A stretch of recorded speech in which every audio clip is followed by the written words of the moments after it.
Yo, buddy, what's going on, my fellow gamers? Veteran X here, and guess what? Palworld is freaking awesome.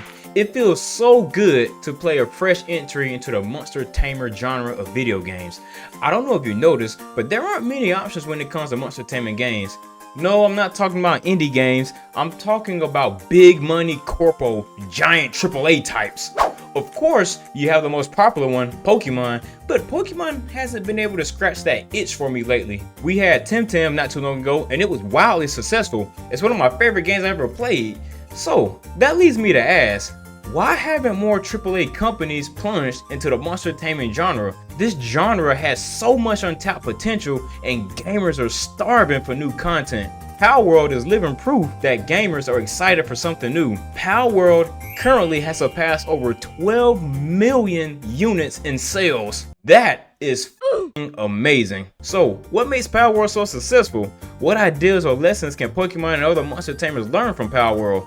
Well, for starters, grow the f up. No, I mean literally. Make the main protagonist either a young adult or someone older. The reason I say that is because it allows the developers to push the boundaries on what's allowed in their game. Palworld's emphasis on weapons crafting and survival elements can be fully explored with an adult protagonist. You craft a rifle in Palworld and no one's going to bat an eye because hey, it's an adult. But replace the main character of Palworld with a childlike protagonist and you're gonna get some problems.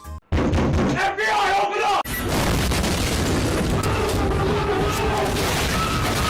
Yeah, you can't have a kid run around with a handgun and a butcher's knife while managing a corporate monopoly filled with domesticated creatures. By the way, these are all things that you can and will do within Palworld. But you get what I'm saying, right? Having an adult main character can allow devs to explore all kinds of ideas to include in their game.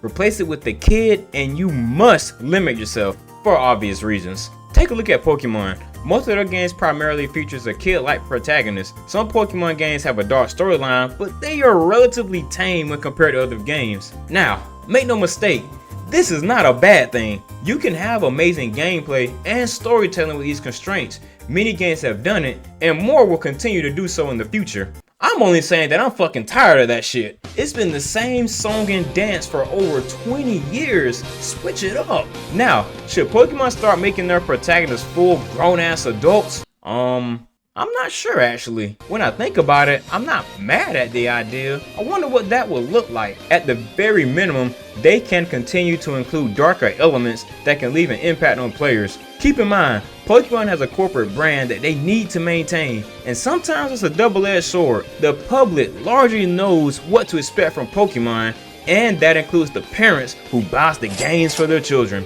The Pokemon company does not want to mess that up. On the flip side, it 100% limits what they can and can't include within their games. Let's face it, you're not going to get a rated M Pokemon game, like, ever. It's just not going to happen. But other companies don't give a damn about all that. Palworld not only proved that it's possible, but it's also profitable, which is the most important part when it comes to pitching these ideas to those who fund video game development. I don't know why, but throughout the years I've grown to appreciate video games that include base building and crafting within the gameplay. It allows players to forge their own destiny, quite literally. It's a form of progression that lets gamers see their progress in real time. There's a stark difference from when you first boot up a game to where you are hundreds of hours later. Palworld is the latest game to introduce the crafting and base building mechanics to the gaming landscape. The base building in Palworld provides actual value beyond just aesthetics. I recently found out that you can store items and gear within the furniture that you craft. Well, damn. That means you can make your base look cool as hell while providing some in-game functionality. Also, there are many other items that provide value as well. I don't recall seeing this in many monster tamers, let alone Pokemon. The most base building that I've interacted with in Pokemon were the secret bases in Gen 3. At the time, it didn't really provide value to me, and not before long, I eventually forgot about the feature altogether. Honestly, Pokemon should incorporate base building into its formula.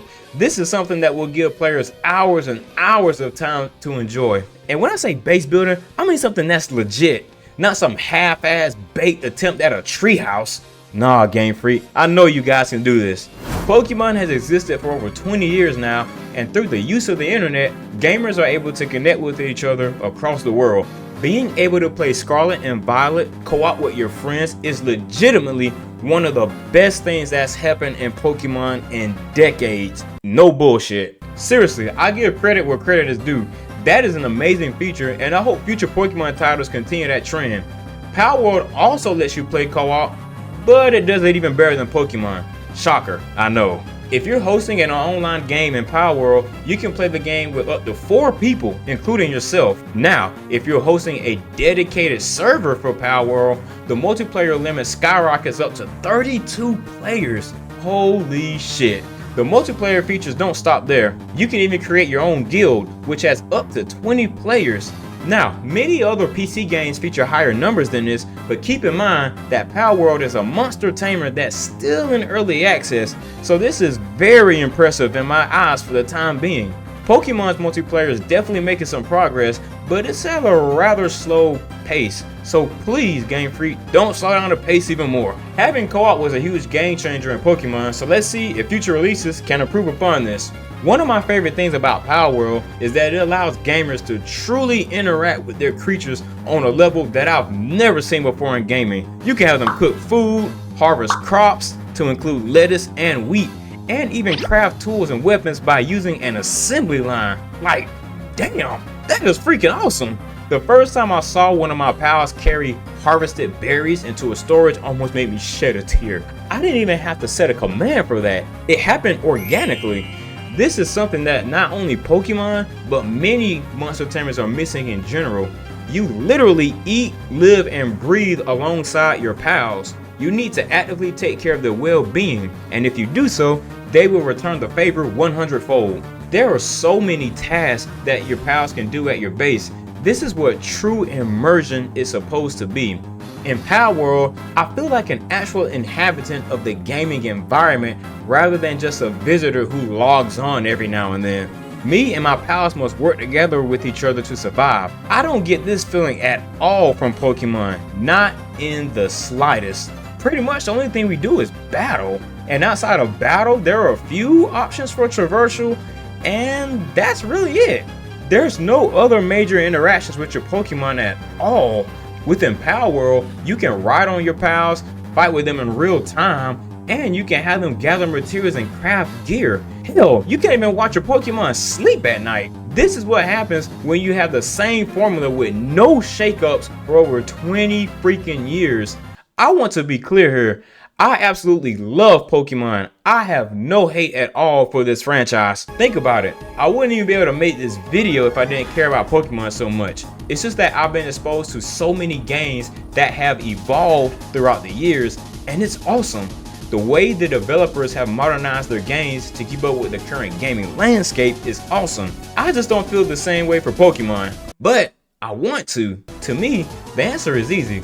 Let another gaming studio develop new Pokemon games, or at the bare minimum, allow Game Freak to have more help from other studios. Now, it's time for us to have an honest chat here. I don't know if you heard this from another YouTuber or some of your other gaming friends, but the reality is that not much is going to change with the Pokemon franchise. It's just not. They've been doing this for over 2 decades and things have gotten marginally better throughout the years. But hell, we're still waiting for voice acting. I can't believe I just said that out loud. If you truly want a fresh take on monster tamers, you're gonna have to branch out from Pokemon. Don't wait on Game Freak. Just go play other video games. I promise you're gonna feel a lot better doing so. You better believe that other gaming studios are taking notes on what's happening here. A renaissance for creature captures is underway, and before long, we will see a AAA monster taming experience. Thankfully, Palworld is a breath of fresh air, and myself and millions of other players are enjoying it as well. Also, if you made it this far in the video, you might as well subscribe, buddy. More Palworld and challenges are coming your way. Check out my Discord too. All of the links for that is in the description. And now, with all of that out of the way, get out there and let's go play some freaking video games.